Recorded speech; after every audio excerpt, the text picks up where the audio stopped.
Hi, my name is Kelly Morgan. And I'm Erica Smith.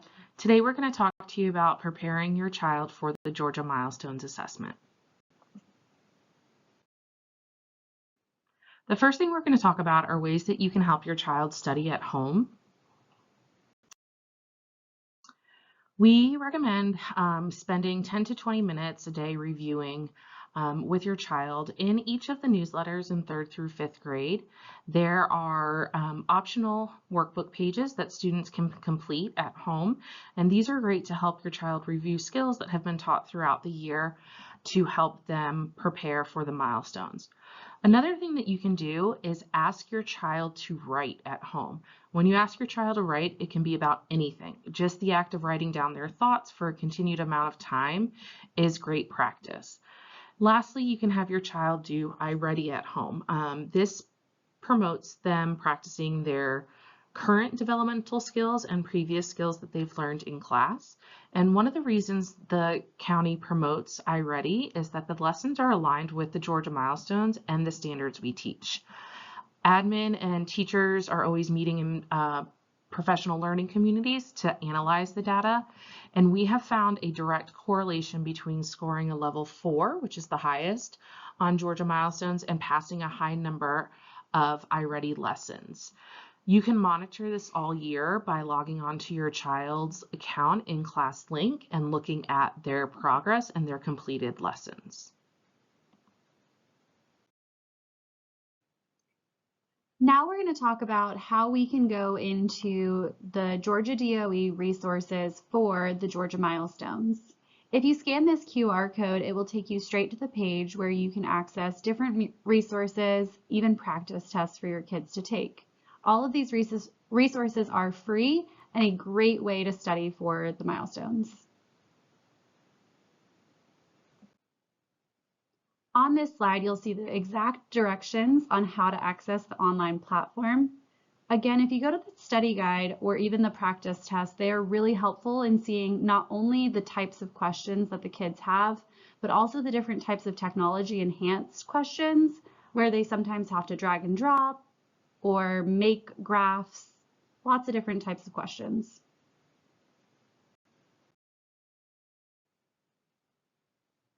One of the strategies that we talk about with the students is called slash the trash strategy. This is where students are able to use process of elimination to select the best answer. It helps the kids get rid of answers that don't make sense or unreasonable. In doing so, they're usually able to narrow down a multiple choice question to 2 choices. Then they can think carefully about the final 2 selections and determine which one makes the most sense.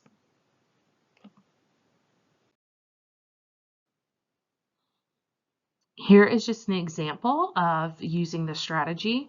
So you cross out the answers that do not make sense at all, as you can see the 2 green X's here, and then you put a magic maybe by the answers that could possibly be the correct choice. Once you're down to those 2 answers, that's when you determine which one would be best. On Georgia Milestones, 3rd and 5th graders will be doing an extended writing task. This has changed slightly over the years as there are new ELA standards for the grades. Students will be asked to write either an opinion text or an informational text, and they will be scored out of 8 points. They'll be scored for their purpose and organization, evidence and elaboration, and their language and usage conventions. This is something that we've been working on a lot in school, and we've been using this exact language with the students to better help them understand what areas they can grow in before the milestones. Every student will be given a checklist when they're doing their extended writing task. Here's an example of the checklist that they need to go through as they write to make sure they have all the components needed for an 8. Here's one of the math problem solving strategies that we use in class. It's called the 3 strategy, and we use this to help students really think about what the math problem is asking and think about the scenario. When students are able to picture what is actually happening in the problem, and especially considering a lot of the problems are real world problems, it helps them to better understand what they need to do to solve what the question is asking. When your child is taking a test, just remind them to pause, think, make sure they fully understand the word problem, and then go forth with solving for it. To help your child feel ready the night before,